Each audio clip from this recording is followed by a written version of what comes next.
What's up, everyone? I'm LaPorsche, and welcome to Break It Down. The semester is winding down, but the political scene is turning all the way up. Let's get right to it. Get used to hearing the name Neil Gorsuch because he's going to be around until death. Today, the Senate decided whether they approved Gorsuch as a Supreme Court nominee or not. But during the proceedings, Republican senators used what is called the nuclear option to break the filibuster by Democrats. Okay, a quick American government review.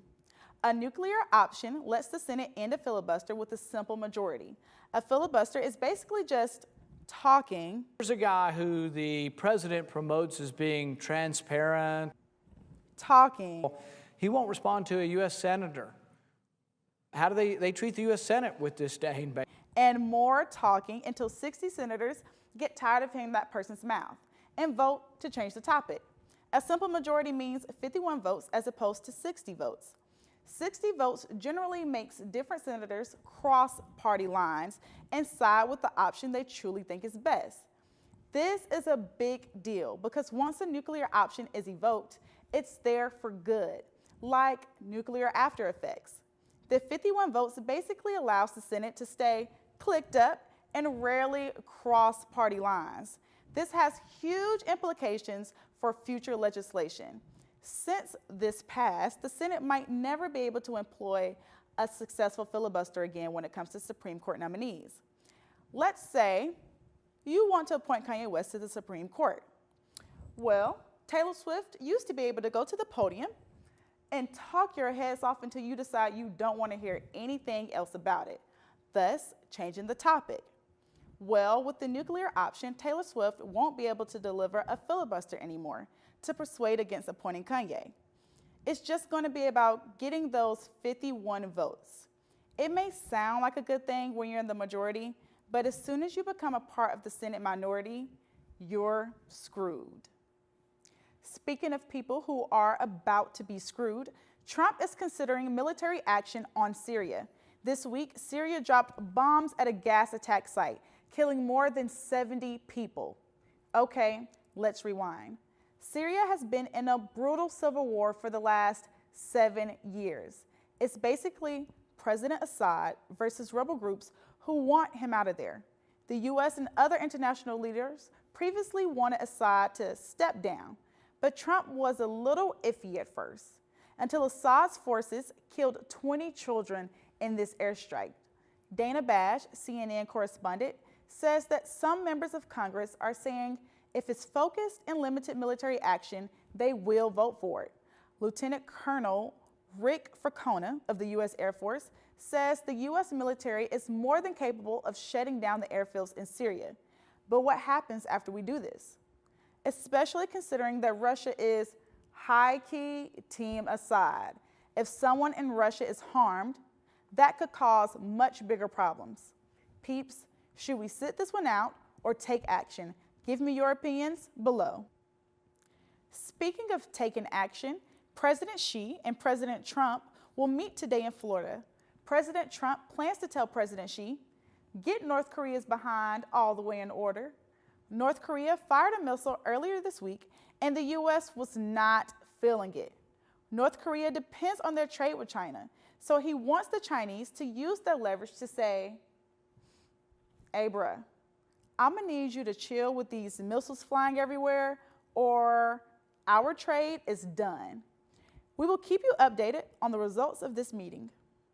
Speaking of possible failures, Devin Nunes is stepping aside as the chairman of the Intelligence Committee as they investigate this whole Russia possible meddling in the U.S. presidential election thing.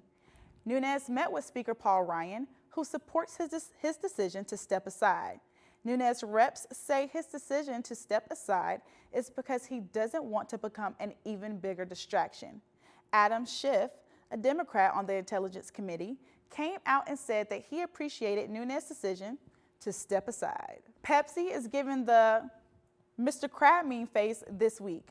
They released an ad featuring Kendall Jenner that was supposed to be this ode to the culture of protest, peace, and equality. Well, that flopped. Many people on social media were not here for it and felt it made a mockery of civil movements and the issues of police brutality. Martin Luther King Jr.'s daughter tweeted this: "If only Daddy would have known about the power of #Pepsi." Clearly being sarcastic. Pepsi gave an official statement saying, "Pepsi was trying to project a global message of unity, peace, and understanding. Clearly, we missed the mark and we apologize. We are removing the content and halting any further rollout." Let me know what you think about this story below. Speaking of rollouts, Beyonce blessed us with never-before-seen photos of her 2016 wedding anniversary. Beyonce, Jay-Z, and Blue Ivy celebrated in the Grand Canyon. I mean, look at these photos. Absolute slayage. All hail Queen Bee. The Knowles-Carter family are clearly the queen, king, and princess of Hollywood. Fox News is swimming in a pool of money. They have to pay out. They've been hit with another lawsuit. And guess what it's for? I'll take sexual harassment for $13 million, please. Another woman came forward saying that Roger Ailes asked her to join him for drinks in his office, told her she should date older married men, and always commented on her looks. He also insinuated a future promotion if she complied. This is all happening amid Bill O'Reilly's alleged sexual harassment settlement this week. He too has been accused of sexual harassment in recent years.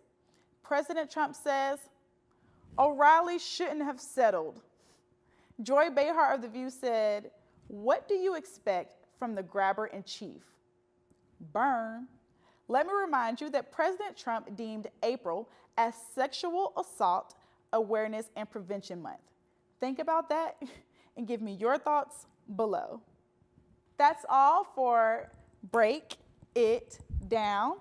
I'm LaPorsche. Remember, stay sassy, stay saucy, and of course, stay aware. See you next week, guys.